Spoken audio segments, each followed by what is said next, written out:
Ladies and gentlemen, welcome back to the Shirtless Plantain Show, the Arsenal edition. This is your season review for the season just ended, 24-25. Your host today is Dean. And per usual, I'm here with Coach. What's going on, Coach? I'm doing good, man. All thanks to God for everything. Thank you for creating Arsene Wenger. And yeah, And would you do us a pleasure of introducing our friend? oh, our great friend of the pods, Sir Elliot Ross, first of his name. Avid contributor to the media landscape, whether it's current affairs or unique, and I want to say really, really thoughtful football analysis. Yeah, Mr. Elliot Ross, how are you, sir? It's been a while. Thanks, Coach. That's very generous. Yeah, good to see you guys. I've been listening to you a lot, so it's nice to be back. Always a pleasure. Our pleasure is always ours. Thanks for hopping on for the season review.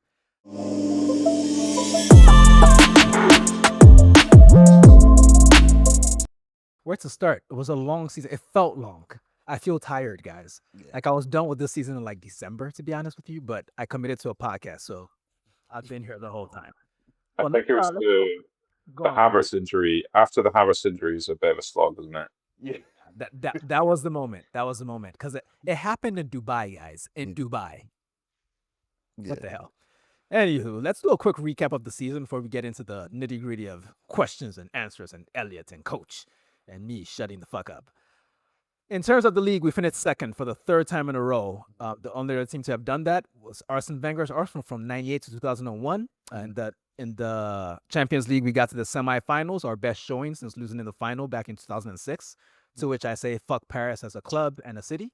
The FA Cup was a third round loss to the hated ones. I'm not going to say their name. It was 3-5 on penalties after a 1-1 draw that we should have won pretty easily. But, you know, the variance gods weren't with us that day. And we lost in the semifinals of the EFL Cup to our fake rivals from the sandy lands of Saudi Arabia, Newcastle United. Highs and lows, guys. I guess this is where we can start asking questions and whatnot. Elliot, what was your most memorable moment of the season? The Real Madrid tie. Actually, yeah, I'll go with the Real Madrid tie. Both legs. I was very lucky, like Coach, to be out the second leg. Yeah. I believe. And we didn't get to meet. I know we were running around in the opposite directions outside the Bernabeu. I think. Yeah. Yeah, I mean the first leg was like an out of body experience, especially with free kicks. And the second leg, yeah, unbelievable. I remember very clearly watching the 2006 game. So being there for that was really surreal, especially like the symmetry between some of the goals over that like 20-year period. So yeah, I think that was my moment of the season. Other than that, I think the Man City home game, and honestly, not really the scoreline of the performance, but Myles and Ethan in that game. Yeah. That was when it really started to land what's been added. Yeah. Yeah, that's probably my highlight of season 2. Coach, anything he didn't mention? No, I think those are mine. The North London derby at home as well, I think was great as well, because it wasn't a shit time. Like that whole mixture of fixtures was just horrible, and we just didn't let them get one on us, even though we're going through shit. And Myles in that game as well was just fantastic in that game. The fact we went behind as well, and that's been an issue for Arsenal going behind in games this season and not being able to fully recover. The fact that we did, yeah, that was probably my highlight, along with the Real Madrid games, obviously. And yeah, it was weird in Spain. Like when you asked me where I am, like it was so weird because like, hold on a second, what? Why is Elliot asking where the hell I am? Then he sends a picture of him up for the stadium. I'm like, hang the fuck on. Oh, travel friends. All right. Yeah. Some other fantastic moments. I'd say for me personally, the Calafiori goal from the first leg of the Man City game. Like I just really liked the new signing introducing himself like that. The Raya double save away at Atalanta was pretty great. I was like, Now they can't argue about Ramsdale anymore. They have to stop this.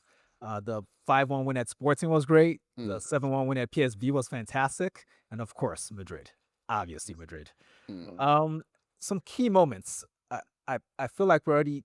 Did we talk about Havertz before we started recording or after? It was before we started recording. To Okay, 'cause I think that's the moment when most, on a call, smart fans, no disrespect to anybody else, I feel like that's the moment when most of us kind of gave up. We're like, okay, this is too much. Like, we surely can't get through this. But Elliot, before you gave up on the season as a whole, like, what would you say was the most significant turning point prior to giving up on the season, when you started having doubts that we could actually meet the expectations this season? It was very early. It was the Declan Rice red card against Brighton, which was just such bullshit. I think the weird thing at that point was that it had really compounded, with the further decisions that we then got down the line. As it went on, it just became more and more farcical with each of these decisions being given. But I think at that point, we were obviously expecting City to, do like a 90-plus point season. So dropping 8 points at home was looking really costly even at that stage. And it was just like, it was the fact that it was Rice as well. So like Rice is obviously the current and future England midfield, probably the next England captain, and they're still going to ref him like that, which is just complete nonsense. Yeah, it was kind of difficult to come back from that as a season. I think probably one thing the team needs to think about for next season is how to respond. And to be fair, they've responded pretty well to these kinds of setbacks.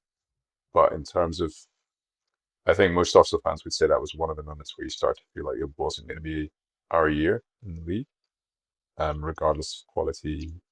Obviously, not knowing about all the injuries that were going to come down the line, but you rarely get a moment like that in a season that ends really well. So yeah, start to feel bad, start to feel a vague sense of dread at that point. Yeah, I wouldn't disagree with that. But I would say my first doubts came in when they finally closed the Merino signing. Then Big Gabby crossed. Oh wow, that's early. Yeah, that's when I started thinking. I was like, that's not a good omen. Coach, how about you? I want to say, yeah. Actually, no. To be honest, I think it was the Odegaard injury because he never gets injured, and I feel like he was the first because Marino's Marino, right? But he was the first one. Once your captain goes down, kind of thing, and then we're hearing rumors of Declan Rice's toe being broken for like 2 or 3 weeks before that Chelsea game, kind of thing as well. And then when Odegaard comes back for that Chelsea game, and he's literally playing on one leg for that game as well, and still walks away with an assist or hobbles away with an assist, kind of thing. Everyone else started breaking on afterwards. After that period, and that was like, oh, come on, man, like you're not gonna do anything. Like you can absorb one, like you can absorb one major injury to one major player, one max. But when it's your spine, yeah, your spine and then on top of that your best player, that's when it's just like, yeah, it's too much, man. Spinal. I broke my back. I'm gonna do a list of what I would consider misfortune from this season. Oh If at God, what's that, Elliot? you have to. It's the season review. I don't want to remember I this. guess, yeah. I don't want to remember this shit. So there was the Marino injury, there was the Brighton red, Declan Rice, there was the Odegaard injury, there was the Tomiyasu injury, which is understated, but when you think about it, his absence led to more work for everybody else. So that's never a good thing. There was the Ben White injury / surgery. There was the Trossard red. There was the Saliba red away at Bournemouth, which cost us in that game and the subsequent game against Liverpool the next week at the Emirates. Sorry, can I just say as well, the fact that 24 hours later, almost exactly 24 hours later, I think it was Tosin for Chelsea did the exact same thing away to Liverpool and got away with a yellow card. That really rubbed me the wrong way because neither of them are red cards to me. But the fact that you make one decision one day and listen, 24 hours later you make a different decision for the same thing, it blew my mind, honestly, man. Hey, man, different refs, different outcomes. And besides, Tosin's darker than Saliba, so take a win where you can get it, buddy. Take a win every so often. Wolves away. This is probably my least favorite of all of them. Miles. Not that I like any of them. Yes, the Miles Reg from Michael Oliver that lets the pylon on a very, very wonderful child. Elliot, I get the sense that you have thoughts on this matter and the whole treatment of Myles Lewis-Skelly throughout the season. Is this where we're going to talk about Miles, or are we going to talk about him? Oh, Is we're it going to not talk the about slot? Miles. We're going to talk about him, but the treatment separately from his performance. The treatment. Yeah, I mean, I think this is one. Maybe I think this podcast is very well placed to talk about this issue in a way that I haven't really seen properly, kind of bottomed out by other media.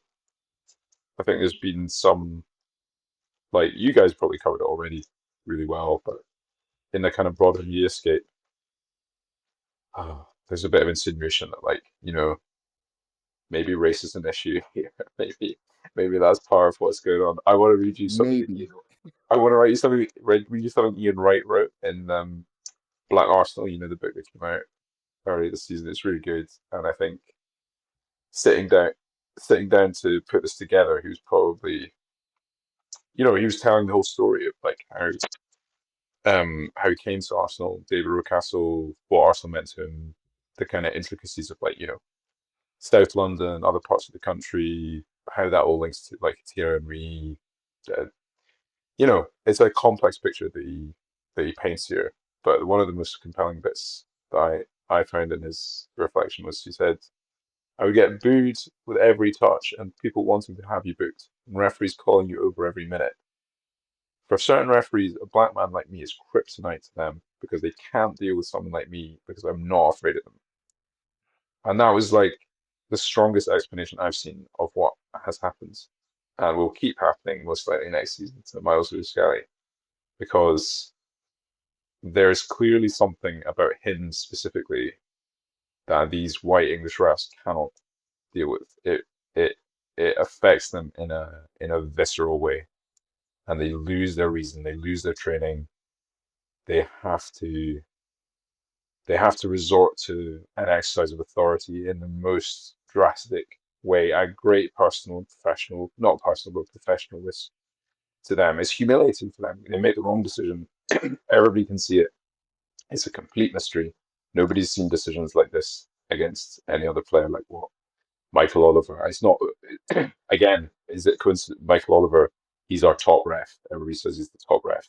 So he's saying, I'm the top guy, I'll deal with Miles. And it's linked to lots of things, right? Like it's linked to the PGMOL and how, this is something familiar in British society more broadly, these institutions that are just way past it. They're just not fit for purpose anymore. They're staffed by the wrong people. They're all in a clique. There's not proper accountability. There's not proper standards. There's not proper training. There's not even a minimum level of like unconscious bias training, seemingly, as far as we know. Maybe that goes on some level, but come on, if you've got like a load of white guys from the same part of England, how much is unconscious bias training really going to change much? Where am I going with this? I think it's linked to lots of other things that we saw that, like, why is Miles such a controversial figure in English football? All he is an absolutely phenomenal player. Like one of the best 18-year-old. He came 17 at the start of the season, wasn't he? Is that right? And he's played half the hard half of the season and a bit more out of position against the best players in the world, and nobody's dribbled past it. And in the PSG tie, the first leg, in both legs of the Real Madrid tie, he was a decisive player, and not in the way that Declan Rice was decisive, but tactically. Arteta went into both those ties and used Miles as the piece that they would not be ready for, and the piece that they would not be able to predict and plan for. So why are we talking about, indiscipline or whatever it is we're supposed to be talking about? And why is everybody pretending to panic when he mocks Erling Haaland? It's like a hierarchy thing, What he did with Haaland was really funny. Hilarious. Obviously, it was hilarious, and this is entertainment, right? And I love that, like him and maybe some of the younger players in our team and other teams have almost like this kind of like NBA sensibility to just like, it's not, you put it on your opponent, you tease them a bit when you're on top. It's not the end of the world. Like they can give a bit back next time. Nobody has to panic. But you have the panic around the Haaland thing, and then the response to that. Was there a Haaland thing? The Haaland thing was after his red card at Wolves or before? I can't It remember. was before. It was before. Was it before? Yeah, that was my sense. Was that there was you saw these absolutely. I know I'm going on a bit. You guys should That's why you're here. absolutely insane comments from people like Carragher. And I think that's, again, you've got like the PGMOL. I'm not doing a mad conspiracy chart. I'm talking about different organizational cultures.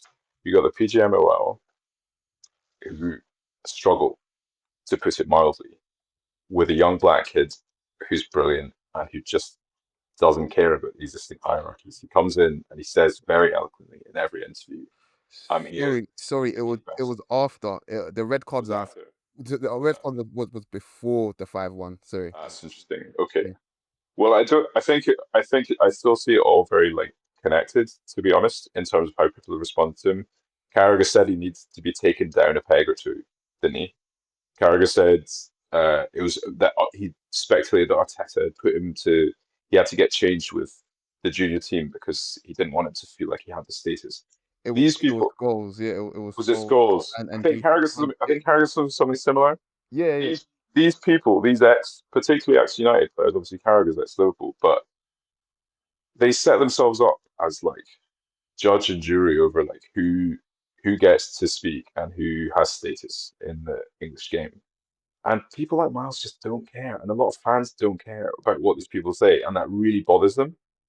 And so when Miles comes in, scores his amazing goal, has this like historic moment at such a young age, and has the temerity to slightly take the piss out of Erling Haaland. I'm like totally panic, and I think it was an I found it really disgusting and violent, collective institutional energy from all these different bodies saying, "Who is this kid? Let's put him back in his place." And I think that comes from like such a horrible, ugly part of English or British society that cannot cannot quite accept. Like another thing that Ian Wright said, sorry, I know I'm reading a lot from Ian Wright. He had a lovely line. Just try and find it. He's basically saying that what it was all about for him was showing what you could do, right? Not like some of that's about who he is, some of that's about, but for Miles, it's the same. Like for anybody who has any interest in football, to respond to Miles in any way other than just being completely captivated. Like this is to me, it's like he's not as good as Yamal, right? But it's a bit like responding. It's a bit like seeing Lamine Yamal onto the world stage at the Euros and doing everything that he was doing, and thinking, "Oh, this kid just seems a bit overconfident." Like, what are you talking about? What are you watching and why? Like, what are your You know what investments though? to come to this? What a part of the problem is when you bring up your man, when you bring up Lewis-Skelly, is a lot of people can't. A lot of people in a certain generation can't. They've always accepted, for example, Barcelona are a top team and they've got top players and they always have success, kind of thing. And a lot of people can't accept that Arsenal are back on the rise again. So that's one part of it where there's a pushback where it's like, that's impossible. How dare they have a player this good? How dare they develop a player this good? That's not right. That should not be happening. When you don't have to do a lot of digging to see that it's often tradition for us to do this sort of thing, kind of thing. Then on top of that, you mentioned race, you mentioned the institutional side of it, which again is underpinned by the way people look at race as well. And then you look at the wider sort of implications of the West, and I suppose let me just use Britain for example, and where a lot of people are politically and where they are in their own personal lives. You see an 18-year-old kid from London who is living absolutely carefree he's so carefree with it, kind of thing, and that bothers you because you're having to fight against the corporations that are putting up the water bills, the energy, all of these prices, kind of thing, and then your one escape from it all, which is football, is now being made a mockery of because you're uncomfortable about somebody else coming in and upsetting some sort of fake status quo that you have in your head, kind of thing. So all of these things that Carragher and Scholes are doing, kind of thing, it's being propped up by these people that are unhappy in general, kind of thing. So they don't even realize that they're feeding into something really, really vicious. I don't even see it just from the white middle class, whatever, or working class, should I say. You see it from from ethnic groups as well at this point now. It's just like, how have we allowed this to happen? That's what I feel like is the real cause of the sort of response that Lewis-Skelly has got, because it's gone beyond football tribalism. People are just looking for a means to exercise their frustration and feel better about their maybe not so fortunate lives. That's what I feel like it is, So yeah, man, shit nastier than our fucking injury history, which I'm gonna get back to right now. That was the most eloquent way of two people ever saying the under. Can I'll Go just ahead, say one. Elliot. I'll just say one more thing, like just in case anyone. I doubt it, but just in case anyone listening is like skeptical, you get people who, for whatever reason, are very resistant to thinking that like race is part um of these kinds of issues or the dynamics governing them. The phrase that always sticks in my mind when I'm thinking about this is the phrase "Great White Hope," and that phrase comes from the hope that boxing fans had that some white boxer was going to come along and finally compete at Kidwell. yeah. But it's become sort of almost like normalized, and I just think, like, imagine. I think your point about Arsenal's, there's something in that, Coach. Like, I definitely agree with that, and I think that has to do with Arsenal's specific relationship with black people and black players, and what we've projected as a club over a long time. And Black Arsenal's a good place where that's kind of fleshed out. You better give But us just, a after this podcast now. but just imagine if Skelly was white. Yeah. Yeah. I mean, Well, you don't have to. That's Cole Palmer. he would be the great white hope. Like Phil Foden. Like they'd be the great young hope or the great white hope until they were like 27 years old, Yeah. turning into Mason Mount or whatever. Like it's completely implausible. You just would not get this. It's totally different, and particularly aggression, risk, confidence, these kinds of qualities that you see on the pitch.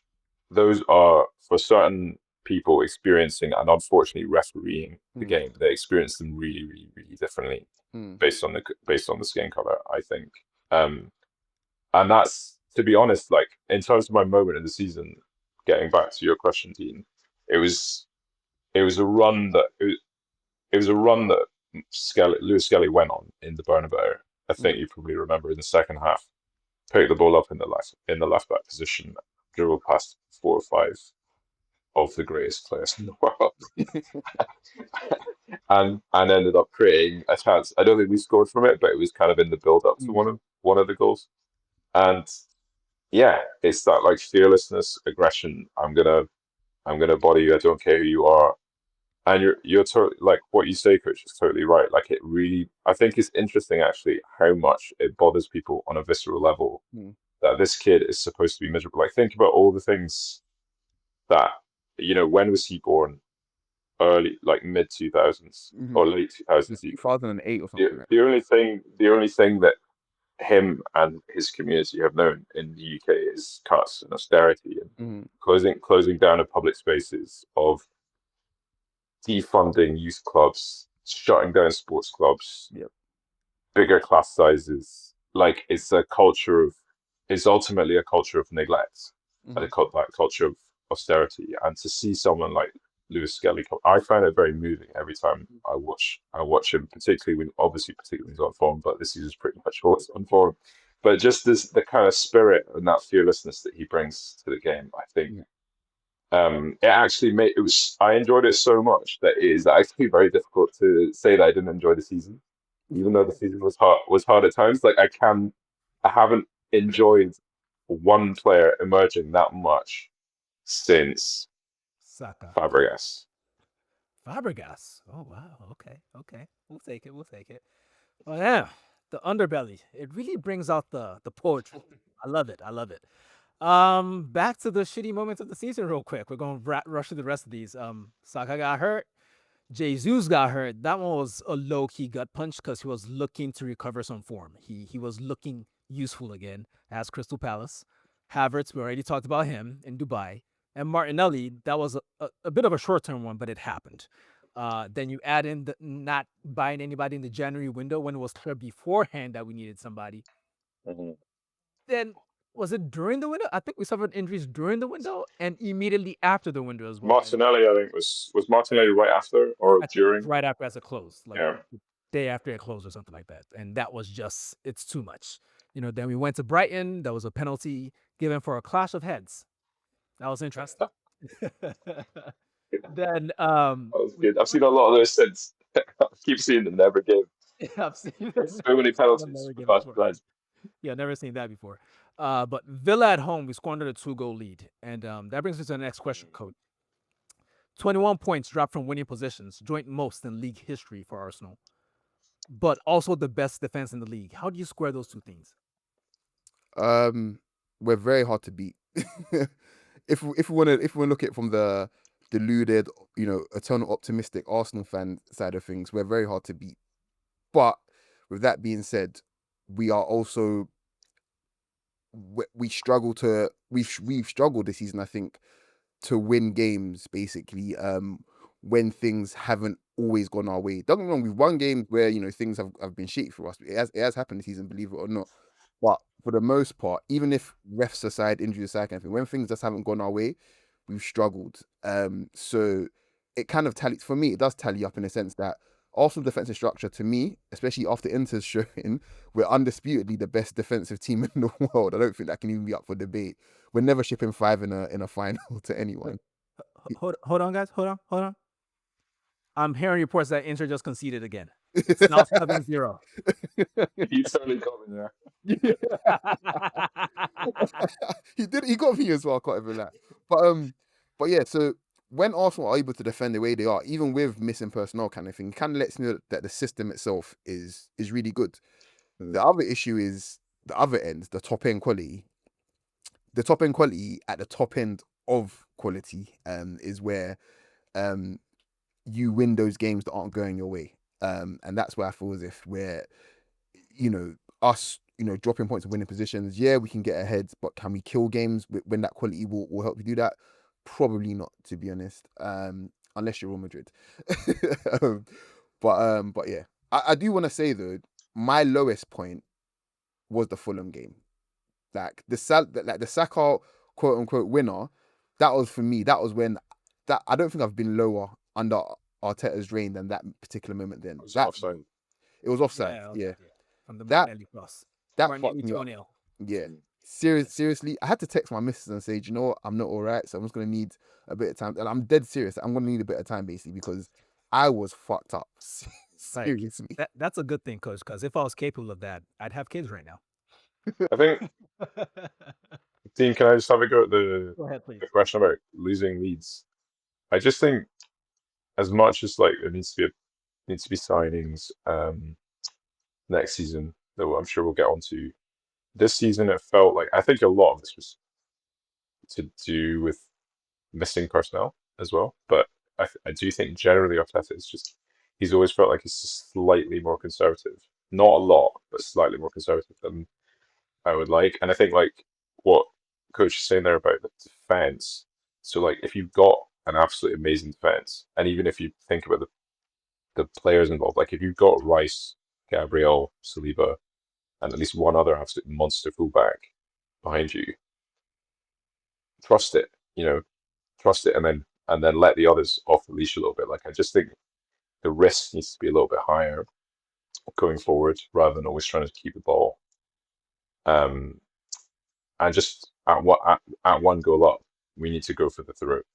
Like Liverpool won so many games 2-0 this season, and like I think their 2-0s are like the inverse of our like 1-1s or 2-2s. He's like really disappointing results often at home.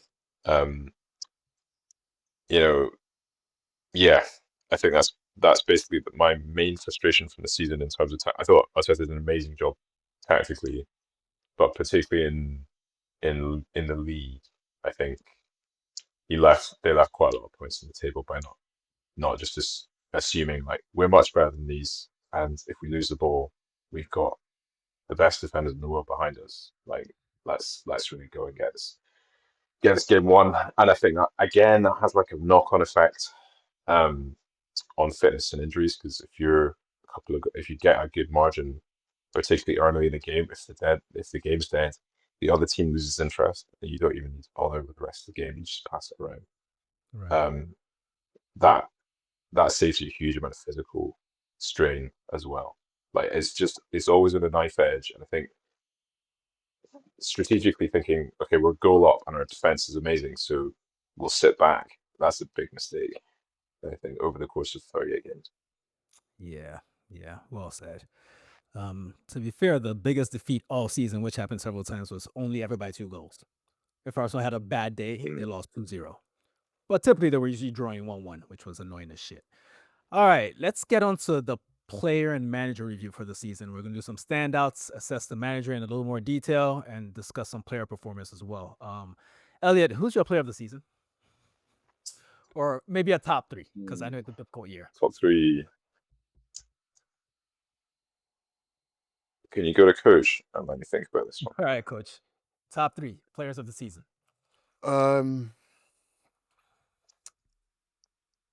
gonna go in. I'm gonna do my best to go in order. So I'm gonna go Raya, Gabriel, Rice. And the reason why I put Gabriel above Rice is because even though he didn't finish the season, he was impeccable from day one. Rice took a bit of time to get going, but when Rice got going, fuck me, he got going. But Raya also, despite some of the shaky moments in the second half of the season as well, I think he's pretty much been amazing since the word go, to be honest. We look as early as possible. I think the Villa game was the second or third game of the season. He won us that game. Forget the goals from 5 and Trossard. It was Raya that won us that game, 100%. And you need a few of those in the season, as we've seen in the Champions League, unfortunately, to get you through. So yeah, those would be my top 3. Elliot, back to you, but we're gonna Yeah. up a bit. Okay. Which one of those 3 he mentioned, Raya, Gabriel, and Rice, would you drop for Julian Timber? Ooh. I think it'd be Raya of the 3. I thought Raya was excellent. A little bit shaky towards the end of the season, but we probably just need someone else to cover for him in the old game, so he doesn't get too tired. I love the Timber shout, particularly because I really didn't expect him to play as many minutes as he did, and yeah, he's just an awesome player. Like particularly in those Champions League games, I think that in some ways our team is kind of built for playing really good teams, and that's great. Like our record against the so-called top 6, and we won the top 4 plus the 16th and 17th place teams when you describe the top 6. But like it's been ages since we lost to any of those lot, and in the Champions League, it's a narrow defeat at worst. I think Timber has a lot to do with that. He's like, yeah, and I think that reflects like, I think Timber's season would be a good point for Arteta to reflect and just be like, I've built a team that is just unbelievably hard to beat. Like the next step is to make it easier to win. So buy a fucking striker in it. You can buy about 6 strikers. I'm okay with that. Okay, then follow-up question. So who would be your player of the season? You've had some time to think about it. Probably Rice, I think. Yeah, it's close between Gabriel and Rice. It would be Myles. Myles played the full season. I think it's hard to give it to him because he He really only came into the team during the second half. Um, but yeah, I think Rice's levels that he got to down the stretch was, like when Havertz was injured and it just felt like the season was completely done. Rice is basically the reason why we had the Champions League. Not only the free kicks, but obviously that was great as well. But yeah, he just really, really showed up, um, which is promising for next season as well. Like I don't actually mind if a player wants to have a sort of slightly slower, flatter start to the season as long as they really hit it after January. Um, and yeah, he's just a hell of a player, isn't he? I don't know what else. You guys have covered Rice a lot. I know you love him, Coach. Yeah, I mean, this is an open question to both of you, but I just think, what do you think teams are looking at when they see Rice in midfield and he's having a good day? What do you think their perspective is, and what they're trying to do to stop to stop him having his way, basically? Because from where I sit and where I've seen him, there isn't really much you can do. Like, genuinely, there isn't really much you can do to stop Rice when he's in full flow. So, what do you think their experience is of trying to stop him, basically?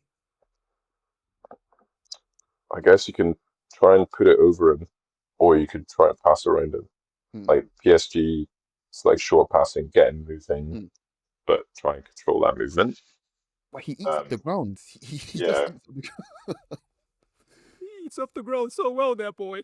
Yeah, seriously.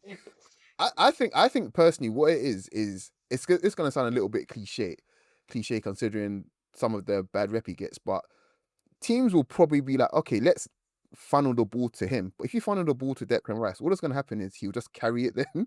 So if you funnel the ball to him, okay, you just carry it past, all you other weaklings, and he'll lay it off to one of the more creative players, or he just takes a thunder bastard from like 30 yards. And so it's just like, The shooting is a real problem. Like yeah, the fact that he's now scoring in open play, and yeah, I mean, I'm still traumatized from whatever visa-related shenanigans meant. I mean, I never watched Kolo Touré in an Arsenal kit for 15 years. No, Yaya Touré for 15 years. But I hope it's not blasphemous to say like Rice is heading in that direction. And that's his idol. He said many times that's his idol, and you can see it. You can see. I think he's. I think he's just. I think we are so lucky. Like, he was the obvious shout, most easiest win of the transfer window Arteta will probably ever have in terms of just a plug and play player kind of thing. But we are so lucky. Like, we can't understate. We are so lucky to have him. It's not luck, okay? He costs money, all right? No, of course, If we didn't have money, there'd be no luck, okay? can I just say one thing that annoys me about the Rice is probably just a very online thing. I don't know how much like people out with It's Twitter very online. care about it. It's not in real life. But why do people go on about the captaincy and Rice? Who cares? Like people obsessively trying to say, "Oh, Odegaard's had a bad game. Rice is the real leader." All this kind of thing. It doesn't matter. Like No. it doesn't matter. Like anytime you've watched a really good football team, do you even know who the captain is? Not really. Nobody cares. And it's actually maybe it's good for Rice. Like if that's something he wants to work towards, if it keeps him focused, or if it motivates him to demonstrate his leadership in other ways, that's great. There's more than I don't really get this investment in having always like the loudest, shoutiest guy. It's that British culture thing you mentioned earlier. It's all part of the same bullshit, toxic mess. Uh, I will say though, no, I won't say it. Let's just move on. This is a good time to talk about Mikel. You'd mentioned sort of his emphasis on risk assessments, if you will, like not necessarily trusting his defenders, even though they were really good. What would you say is the next evolution in the team that you're hoping for? You sort of hinted at it, but maybe there's a more specific thing. Maybe it's a transfer that changes things. Maybe it's a style of play. Maybe it's switching to a double pivot. Like, what are you hoping to see soon? So style of play, I think we need to speed it up.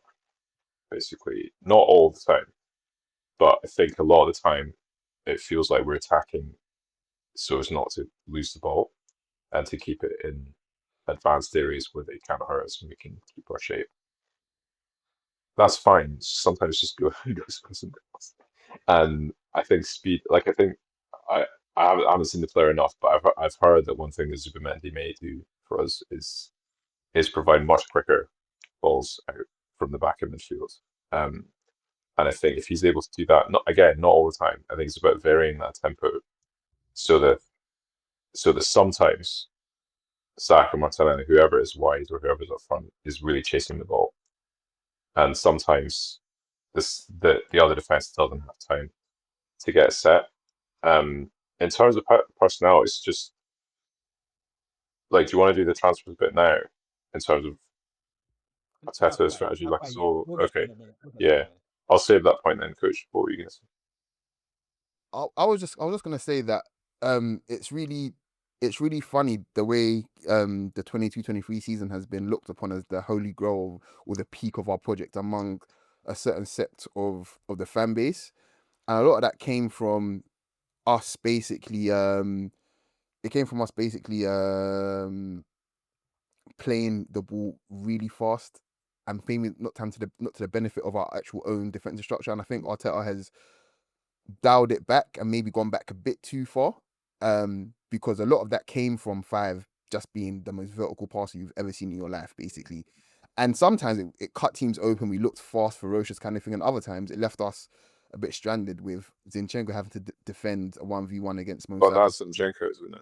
Yeah, exactly. So I think striking the balance with someone like Zubimendi, the ball's gonna move with Zubimendi. It's going to move really quickly as well. Not even just vertically, but sometimes just the quick, sideways, lateral pass, whatever, just to get teams to draw you in kind of. And he's happy to receive it on either side, facing his goal, whatever, and it's just gonna draw teams in, and that can open up space for whoever is in behind, because the ball might not come from Zubimendi, it might come from Timber, it might come from Lewis-Skelly, it might come from Saliba to get the ball forward. But the fact that he's able to move it quick enough, kind of thing, I think is the key thing there. You're not going to get that same level of activity from five, despite that being his forte 2-3 years ago. It's not the same. And I think Arteta has recognised that. And despite us talking about strikers and, having to attack a different way, that's going to be key, regardless of who we have up front.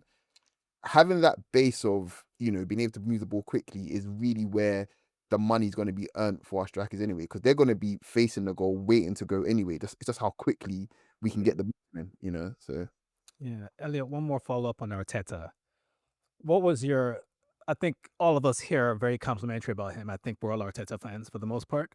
Well, in large part for me. I'm not going to deny it. I'm a stan at this point. But what was your least favorite decision he made this season, or just what you think he needs to improve most for the sake of the club? I think we're touching like, I think it's just the start, like the tempo thing is probably the main and the sort of risk style. Once, like, yeah, in lots of games, I think when it comes to,